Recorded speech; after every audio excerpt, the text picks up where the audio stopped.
को। और मैं पिछले 2-3 वर्षों से जब मुझे दायित्व दिया गया, मेरी कोशिश रही कि मैं ऐसे ऐसे हस्ताक्षर यहाँ पर हिंदी पखवाड़े के अंतर्गत आए, क्योंकि प्रतिभाओं की देश में कमी नहीं।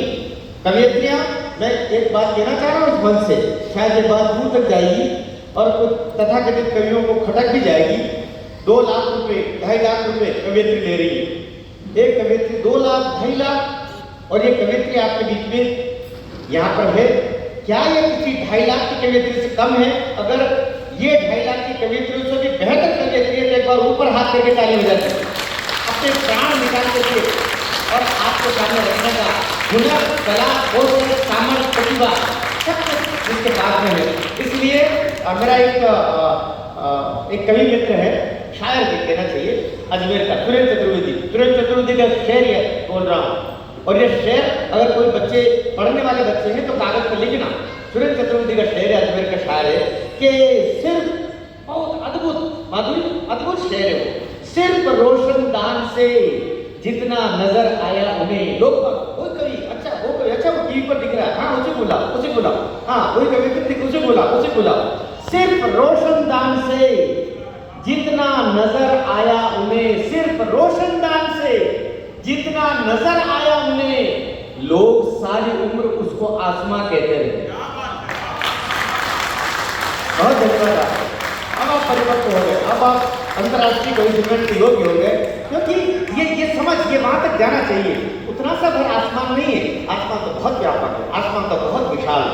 इसलिए आप हिंदी पखवाड़े के अंतर्गत अरुण कुमार जी मिश्रा, सभी पदाधिकारी महोदय और एनटीपीसी जो नई नई प्रतिभाओं को बुलाते हैं, नए कलाकारों को बुलाते हैं, नए काव्य के ऐसे पुरोधाओं को बुलाते हैं कि जिनको कहीं बालाघाट में, कौन सुन रहा है बालाघाट में, कौन सुनेगा, बहुत अंचल में कहीं रहने वाले कवियों को। लेकिन ऐसे आयोजनों में जब ऐसी प्रतिभाओं को बुलाया जाता है तो प्रतिभाएं तो मंच पाती है, साथ में हम भी धन धान्य से होते हैं, हम भी परिपूर्णित होते हैं, वे भीतर हैं। इसलिए कहते हैं ऊपर हीरे आपको पड़े नहीं दिखाई देंगे, हीरा तो कहीं नीचे होगा। और अब मुझे एक संस्मरण और थोड़ा सा ज्यादा आगे तक तो सुना दो। एक हीरा पड़ा था रास्ते में, एक हीरा पड़ा था, चलते रास्ते में पड़ा था, उस पर से कुछ लोग पैदल निकल गए, बड़े भारी वाहन निकल गए, ट्रैक्टर, बुलडोजर निकल गए, हीरा पड़ा रहा, हीरा पड़ा रहा। एक जोहरी आया, एक जोहरी पैदल जोहरी आया, और जैसे उस जोहरी का पांव उस हीरे के ऊपर पड़ा कि तड़ से हीरा टूटा। जोहरी हीरे के टूटने की आवाज जानता था, मुड़ के नीचे देखा, उसने हथेली में टूटे हुए हीरे को उठाया, कहा कि क्यों रे हीरे, न जाने कितने लोग तेरे ऊपर से गए, बड़े बड़े वाहन तेरे ऊपर से गए, तू नहीं टूटा, लेकिन मेरा पांव लगते तो क्यों टूट गया?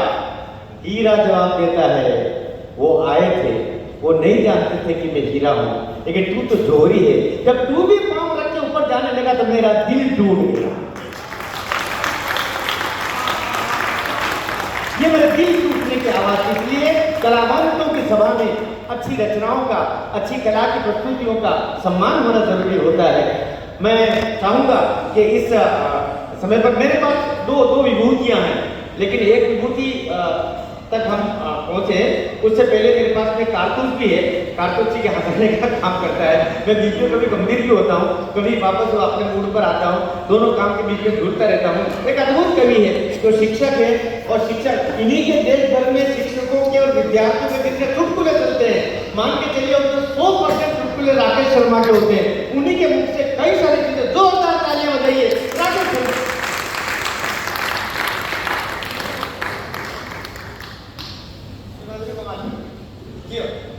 माधुरी तो कमाल करती है, मेरे सामने तुमने उसको 2.5 लाख रुपए दिए।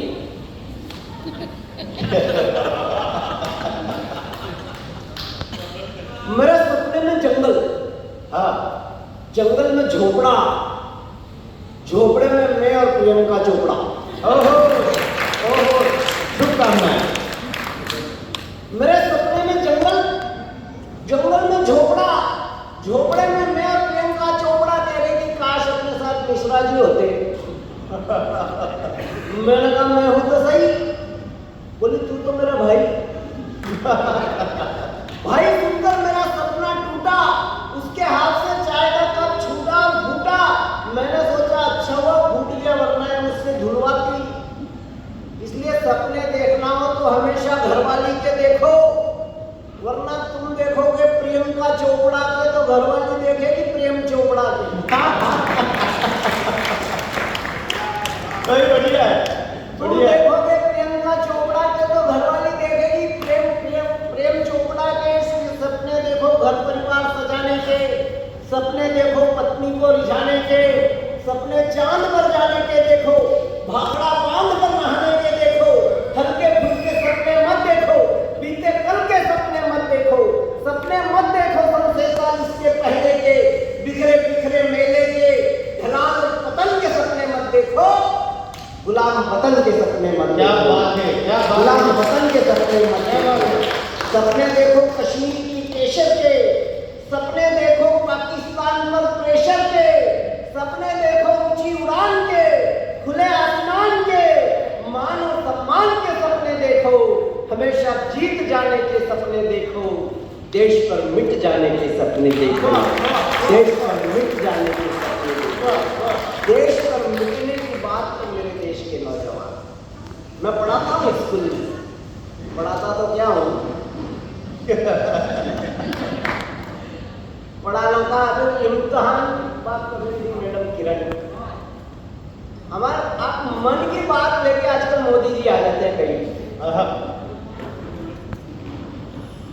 मैं कोई चुटकुले नहीं सुनाता, मेरे साथ जो बच्चे को और मेरे बीच जब कभी कोई घटना हो जाती है वही मैं आपके बीच में लेके आ जाता हूँ, सड़क का माल उठा के आपके बीच में। क्या बात है।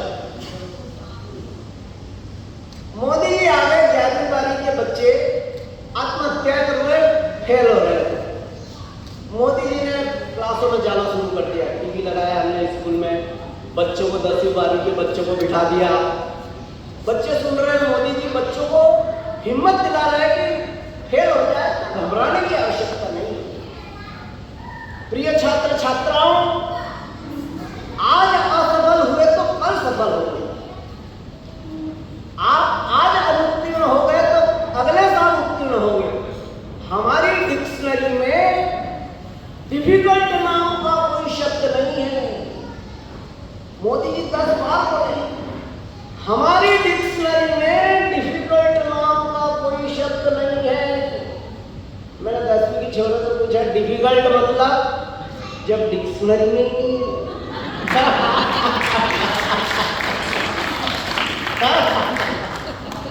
आप परेशान हो रहे हो, बच्चे टीवी से बिगड़ रहे हैं, ये पांडुलिपियां दौड़ रही कब से। आप परेशान हो रहे हो, बच्चे टीवी से बिगड़ रहे हैं, कोई टीवी से नहीं बिगड़ रहा है। मेरा तो 3 साल का लड़का है, चैनल बदल बदल के 70 तक गिनती सीख गया। आप परेशान हो रहे हो, बच्चे टीवी से बिगड़ रहे हो। मेरे से पूछ रहा, पापा आपकी नजर में मेरी कीमत कितनी है? अरे मैंने कहा कोई बच्चों की कीमत होती है? अरे बोले नहीं, बेवकूफ बताओ, बताओ आपकी नजर में मेरी कीमत कितनी है? मैंने उसका मन रखने के लिए तुम मेरे लिए करोड़ों रुपए कहा। बोले ठीक है, उसमें तेरा 200 रुपए दो। ये बच्चों का गणित है, मैंने पढ़ा है स्कूल में। मैंने बच्चे से पूछा, बेटा बता 10 और 10? बोले 22। मैंने कहा शाबाश। ये मनोज के खड़े पास में बोला 10 और 10 22 कह रहे हैं, तुम शाबाश कह रहे हो। मैंने कहा क्या हुआ, कल 24 कह रहा था। धीरे धीरे जगह पे, और ये 22 तक तो आया, इसका बाप तो कभी 30 से नीचे ही नहीं उतरा। हम तो कम में खुश रहने वाले लोग हैं। ये जो मैटर मिलते हैं ना, अच्छा स्कूलों में पढ़ाने के अलावा बहुत सारे काम, फालतू के काम। पढ़ाना मतलब गवर्नमेंट चाहती नहीं है पढ़ाना, फालतू के काम मास्टरों से कराओ। एक फालतू का काम हमने किया, जनगणना कटाई। फालतू का काम किए किसने और गिने किसने?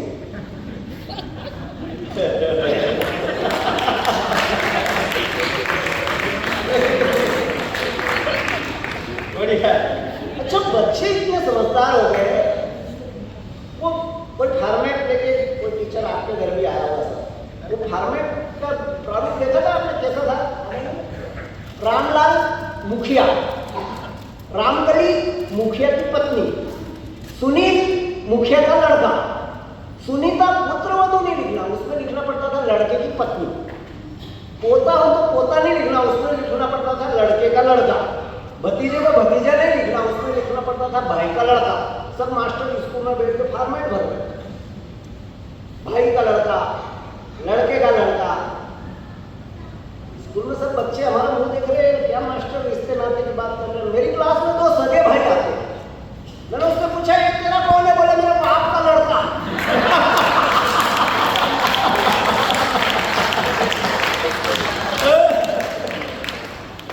आप बच्चे भी किसने करोगे? मैंने कहा ना स्कूल में पढ़ाने के अलावा बहुत सारे, आपके बच्चे तो जाते नहीं है, एमडीएम की औलाद हो गए। मिड डे मील स्कूल में उसमें लगा रहता है मास्टर।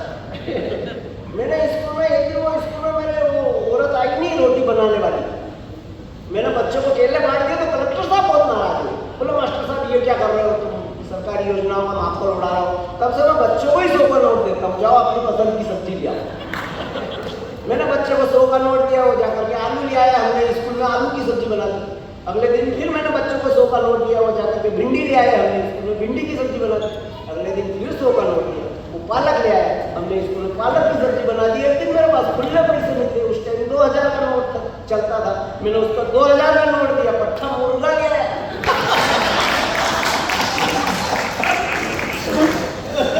आप करो बच्चे की किसी करो। ये मेटर सारे स्कूलों से आ जाए।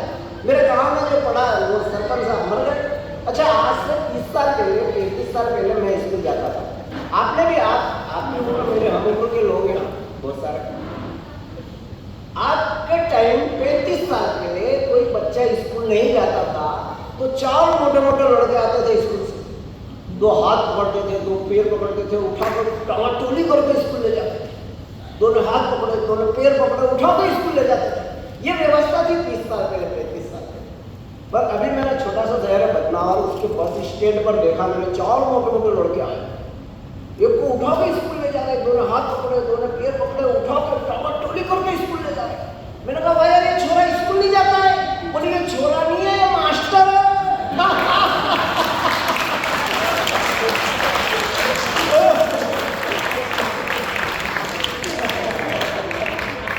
ऐसे तो स्कूल जाने आप कह रहे हो कि बच्चे पढ़ नहीं रहे हो, वो कैसा तो उनके दिमाग में है। संसार में, अच्छा बच्चे के छोड़ो, संसार में महिलाएं ज्यादा समझदार है, लड़कियां ज्यादा समझदार है। हमारी गवर्नमेंट भी समझती है कि लड़कियां ज्यादा समझदार है। गवर्नमेंट ने लड़कियों की शादी की उम्र रखी 18 साल और लड़कों की शादी की उम्र रखी 21 साल। मतलब गवर्नमेंट ये समझती है कि जितनी अक्ल लड़कों में 21 साल में जाकर आती है।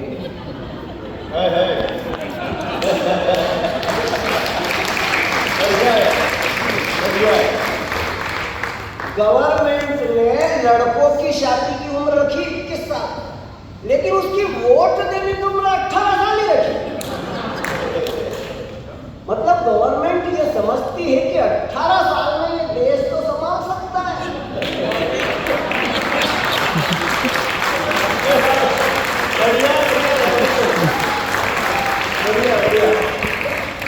लुगाई नहीं संभाल सकता। मैं तो साबित करता हूं, स्त्री प्रकृति की अनुपम कृति है। मेरे पास भी एक प्रति है। स्त्री प्रकृति की अनुपम कृति है, मेरे पास भी एक प्रति है। इस प्रति ने मुझसे पूछा मुझसे कितना प्रेम करते हो। पत्नी ने मुझसे पूछा मुझसे कितना प्रेम करते हो। मैंने कहा तू कहे वैसे जी जाए, तेरा जूठा जहर पी जाए। झूठा जहर।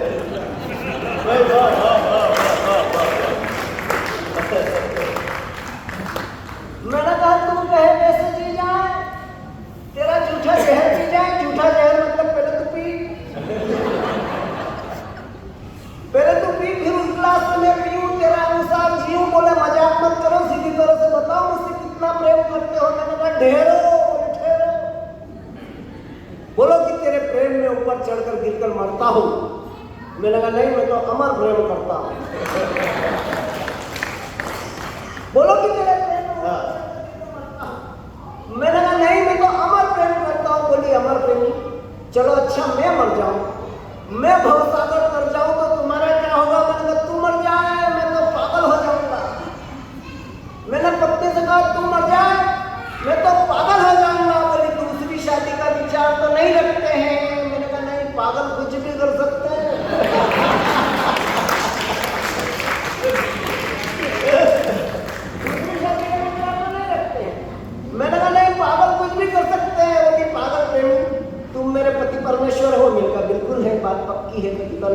एकदम नक्की है। बोली रहने दो, सुबह सुबह घर से निकल जाते हो, दिन भर मास्टर रहते हो, बच्चों को पढ़ाते हो, तुम्हारी हरकतों से तो कहीं से कहीं तक परमेश्वर नजर नहीं आते।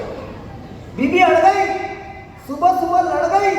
बोली अच्छा हुआ वो स्वयंवर वाले रीति रिवाज टूट गए और तुम्हारे लिए पत्नी बच्चे टूट गए। अच्छा हुआ वो स्वयंवर वाले रीति रिवाज टूट गए और तुम्हारे लिए पत्नी बच्चे टूट गए, वरना क्या वो शिव के धनुष तुम्हारे बाप से टूटते? वरना क्या वो शिव के धनुष तुम्हारे बाप से टूटते? क्या तुम्हारी शादी के बाजे बजते, पटाखे फूटते? क्या तुम पृथ्वीराज करी की सहयोगिता उड़ा लेते? तुमसे तोरण तो ढंग से लगेगी और मछली की आंख में निशाना लगा लेते?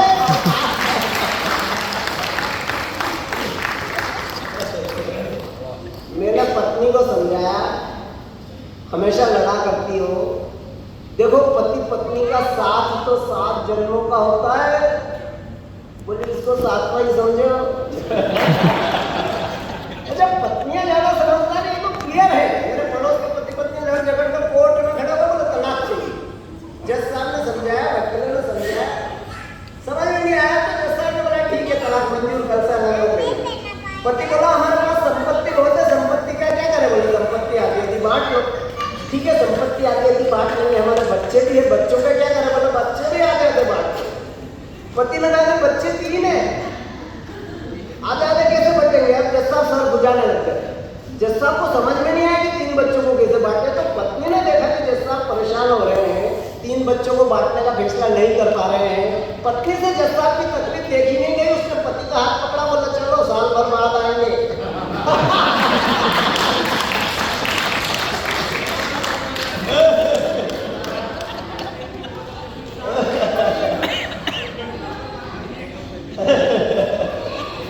साल भर बाद आए तो क्या दिक्कत है? ऊपर वाला नहीं चाहे तो कुछ नहीं, जज साहब भी क्या करे, वकील साहब भी क्या करे, साल भर बाद भी जुड़वा हो गए।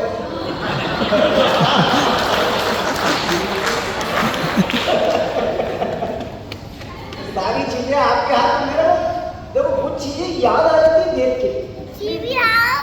जो इंसान बैठा आपके सामने, शुरू में मनोज मद्रासी ने कितना बढ़िया कवि सम्मेलन को शुरू किया। आप देश का भविष्य पर हमारा वर्तमान खराब कर रहे हैं।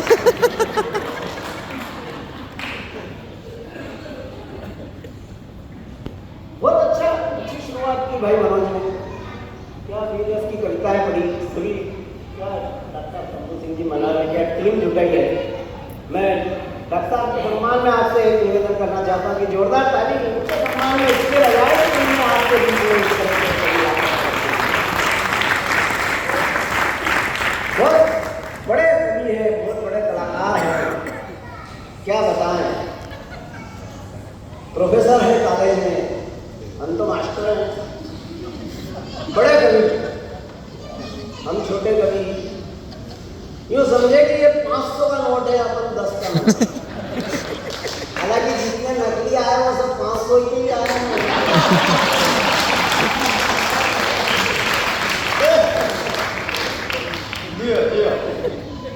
पर मुझे अच्छा लगा इस टीम को आपने जुटाया, मैं बहुत आभार मानता हूँ आपका। मैं मनोज की बात कर रहा था, मुंबई कवि सम्मेलन चले गए। देखो मैं कोई मतलब ऐसी घटना जो हमारे साथ हुई, बहुत अच्छा मारवाड़ियों का कवि सम्मेलन था, 5 स्टार होटल में ठहराए गए। अब दिक्कत क्या हुई, उस होटल में उस फ्लोर पे जहाँ हम ठहरे हुए थे उस पर आग लग गई। आग लगी ये बाथरूम में, मैं बाहर मैं नहा चुका था, बाथरूम में कैसी स्थिति में बता ही दिया था। अब उसमें जब आग लगी तो फायर ब्रिगेड वालों ने ऊपर फटाफट चढ़ करके सबको उस फ्लोर पे से नीचे फेंकना शुरू किया, नीचे वो नेट लेके खड़े, इसको भी बाथरूम में से पकड़ के दिया नीचे फेंके। वो नेट पकड़ने वाले कह रहे कि यार जले हुए को तो मत फेंको।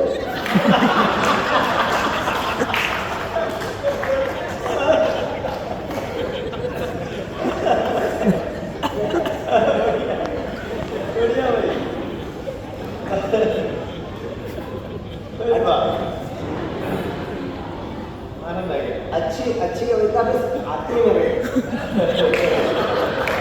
आप कह समझ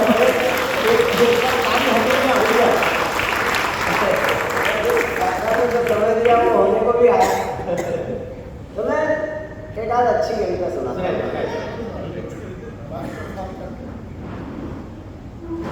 बात की किरण ने, आप लोगों ने ये फूल से सबके सम्मान किए। मैं अच्छी बात है, अच्छी कविता है। देखो अभी कविताएं कवित्रियाँ अक्सर कहा करती है कि मैं ये शेर पढ़ रही हूँ, आपके कलेजे पर ठक से लग जाए तो ताली बजाना। हमारी किरण ने तो नहीं कहा, पर बहुत सारी कवित्रियाँ पढ़ती है तो बोले कलेजे पर ठक से लग जाए तो ताली बजाना। मैं तो कहता हूँ कि मेरी कविता कहीं कलेजे पर ठक वक्त से नहीं लगती, भेजे में भट्ट से लग जाए।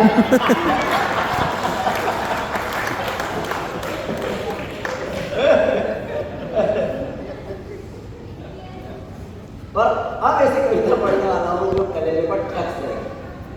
हाँ, मैं इन फूलों की बात कर रहा, आपने फूलों से मिश्रा जी और सम्मानीय सभी अधिकारीगण ने फूलों से सभी कवियों का स्वागत किया। आदमी में कब अहंकार जाग जाए कह नहीं सकते। तो मैं एक ऐसी कविता आपके बीच, आप उस कविता पर अगर ध्यान से सुनेंगे, कोई जरूरत नहीं है आपको ताली वाली बजाने की, आप ध्यान से सुनेंगे तो आपको ऐसा लगेगा कि कविता आपके इर्द गिर्द आसपास से कहीं से निकल रही। बस आप आशीर्वाद दे देना कविता को। थोड़ा सा इन फूल और पत्थर को लेकर मेरे पास कोई एक अच्छी सी कविता है, 1.5 मिनट की कविता है। बस अब वो कविता पढ़ रहा हूँ जो आपके कलेजे में ठक से लग जाए। कि मगरूर नशे में चूर डाली पर इठलाता एक फूल, घमंड की नदी में बहा और नीचे पड़े पत्थर से कहा कि मैं फूल, तू मेरे चरणों की धूल रे पत्थर, तू मुझसे बदतर, तू कठोर, तू निष्ठुर, तू कलक लूटा, तू टूटा फूटा, न रूप न रंग बदरंग खाता रहता है मेरी ठोकर, सुबह शाम रो रो कर तेरे पास न वस्त्र है न पंखुड़ियां है न लिबास है, धरती पर बोझ है ये पत्थर, तू क्या तेरे पास है। फूल ने पत्थर से कहा तेरे पास न वस्त्र है न पंखुड़ियां है न लिबास है, धरती पर बोझ है ये पत्थर, तू क्या तेरे पास है।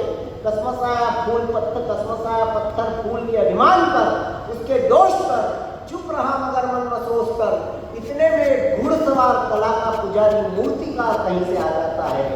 पत्थर उसके मन को भा जाता है, उसने पत्थर को जांचा परखा पैनी नजरों से निरखा, तुरंत शुरू हो जाता है छेनी हथौड़ी लेकर और खुला नहीं समाता है पत्थर को मूर्ति का रूप देकर। और खुला नहीं समाता है पत्थर को मूर्ति का रूप देकर। पत्थर एक मूर्ति है, उस वीराने में ईश्वर की पूर्ति है। कलाकार अपनी कला पर गौर फरमाता है, मूर्ति को अदब से सर झुकाता है, हाथ जोड़ता है, नमन करता है, भक्ति में लीन ध्यान में तल्लीन मूर्ति की आंखों में आंखें लड़ा देता है, तोड़ता है अभिमानी फूल को मूर्ति की चरणों में चढ़ा देता है।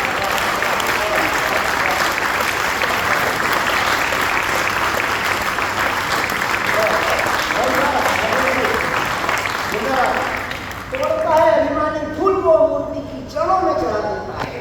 अब इतराया पत्थर अपने नाज नखरों पर, वक्त ने ला दिया अभिमानी को पत्थर की ठोकरों पर, वक्त ने धूल दिखा दी धुरंधर को, वक्त ने कब साथ दिया सिकंदर को, वक्त कब झूले झुलवाए, वक्त कब साथ छुड़वाए, वक्त कब रुका है, वक्त कब चुका है, वक्त की रफ्तार कौन कर पाया है गिरफ्तार, वक्त की रफ्तार को कौन रोक पाया है, कौन रोक पाएगा। वक्त जिंदगी लेकर आया था, वक्त मौत देकर जाएगा, वक्त मौत देकर जाएगा, वक्त मौत जब इतनी अच्छी कविता आपने सुनी तो मेरे दिए गए 15 मिनट में मेरा 1.5 मिनट और बचता है। और वो मैंने शुरू में इनसे परमिशन ले ली थी। ये कविता फूल पत्थर आपको इतनी, मतलब आपने इतना आशीर्वाद दिया तो मेरा अंदर से मन हुआ इसी गोत्र की एक कविता मैं आपके बीच में और प्रस्तुत करना। बुद्धिनाथ जी दोनों मतलब आखिरी में तो शत्रु के वही गुलाम वो कौन से बड़े पत्ते होते हैं, इक्का बादशाह बेगम वही आते हैं। तो अभी इक्के आपके बीच में आना शेष है, मैं बादशाह तक तो आ ही गए हैं।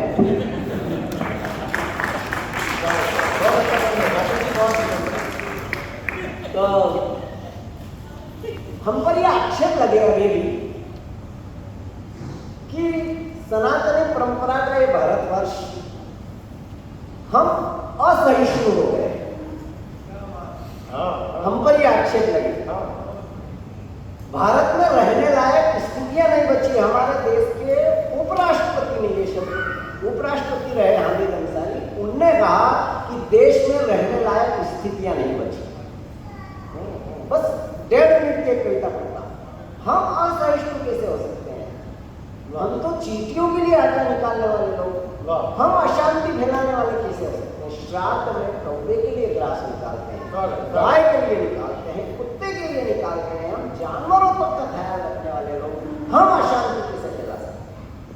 भगवान राम की पत्नी का अपहरण हुआ और वो शांतिदूत अंगद को शांतिदूत बनाकर भेज रहे कि अगर रावण सीता को वापस कर दे तो कोई युद्ध नहीं कर। जिसकी पत्नी का अपहरण हुआ वो शांतिदूत भेज रहा है, तो हमसे बड़ा सहिष्णु कौन हो सकता है? मतलब हम में और पाकिस्तान में छोटा सा अंतर है। हमारे यहाँ, हमारे भारतवर्ष में कोई आदमी ज्यादा धार्मिक हो जाता है, अत्यंत धार्मिक हो जाता है, तो वो साधु बन जाता है, संत बन जाता है, फकीर बन जाता है।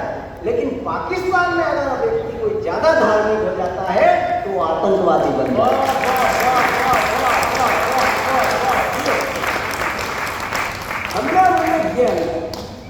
मैं वो अंगद को शांतिदूत बना के पहुंचाया, वो 1.5 मिनट की एक कविता आपके बीच में पहुंचाना चाहता हूँ बस। और उसी तरह का आशीर्वाद आपसे चाहता हूँ जो आपने अपने वक्तव्य को दिया कि रावण यदि समझौता करे स्वीकार। आपके सामने पहली बार इस कविता और तब से अब तक मैंने किसी भी मंच पर इस कविता को पढ़े बगैर इस मंच को छोड़ा नहीं। रावण यदि समझौता करे स्वीकार तो छोड़ो यार, कैसा युद्ध, कैसी तकरार, शांति का अंतिम प्रयास किया प्रभु श्री राम ने, मर्यादा पुरुषोत्तम करुणा निधान। अब की बार बाली पुत्र अंगद होंगे शांति की। रावण की संसद और उसमें भीम का अंगद रावण को समझाया बुझाया, दुष्ट को न समझना था, न समझ पाया। तब आक्रोशित अंगद ने पैर जमाया रावण के दरबार में। बता रावण कितनी ताकत तेरी तलवार में, चुनौती देता हूं तेरे किसी सूरमा की शक्ति, रत्ती भर भी मेरे पेट की परिस्थिति को बदल देगी तो राम की सेना सीता को हार कर अयोध्या की तरफ चल देगी। पत्नी किसकी चुनौती कौन दे रहा है? अपने भगवान पर विश्वास देखो। आपको भी अपने आराध्य पर, अपने ईश्वर पर, आप जिससे प्रेम करते उस पर इतना विश्वास होना ही चाहिए कि चुनौती देता हूं तेरे किसी सूरमा की शक्ति, रत्ती भर भी मेरे पेट की परिस्थिति को बदल देगी तो राम की सेना सीता को हार कर अयोध्या की तरफ चल देगी। सब हक्के बक्के भुचक्के सभी ने पुरजोर जोर आजमाया, पैर को न हिला था, न हिला पाया। तब चिंतित हुआ रावण, रावण के माथे पर चिंता की रेखा को अंगद ने देखा। चिंतित हुआ रावण बाहुबली के बाहुबल से और अंगद जान गए वापिस रामादल से। वहां दधिमुख, कहरी, निसट, सट, जामवंत, बलरासी, हनुमान, सुग्रीव सबने अंगद को डांटा। मैंने जितने नाम लिए सब बंदरों के नाम है, अपने पूर्वजों के, याद रखो। वहां दधिमुख, कहरी, निसट, सट, जामवंत, बलरासी, अंगद को सबने डांटा। किस जन्म का ले रहे हो प्रतिकार? सीता हारने का तुमको किसने दिया अधिकार? सीता हारने वाले तुम कौन? चुपचाप अंगद मूर्तिवत मौन। बोल अंगद बोल, पैर थोड़ा भी हो जाता डामाडोल तो अपने आप से पूछ, क्या राम कर देते अयोध्या को पूछ? अरे हम अपने आप से चले जाते, क्या हम सीता हार कर घर चले जाते? तब सबका अंगद, बुदबुदाए अंगद, मंद मंद होले होले अंगद बोले, भाई मैंने आक्रोश में आकर चुनौती तो दे डाली, मैंने आवेश में गुस्से में आकर चुनौती तो दे डाली, गलती का एहसास हुआ तो बाद में संभाली और अंतर मन से प्रार्थना निकाली कि प्रभु मेरे भक्ति भाव को किसी आंच से पिघलने मत देना। प्रभु मेरे विश्वास को किसी मातम से मिलने मत देना। और आपको सीता चाहिए प्रभु तो इंच मात्र भी मेरा पैर अपनी जगह से हिले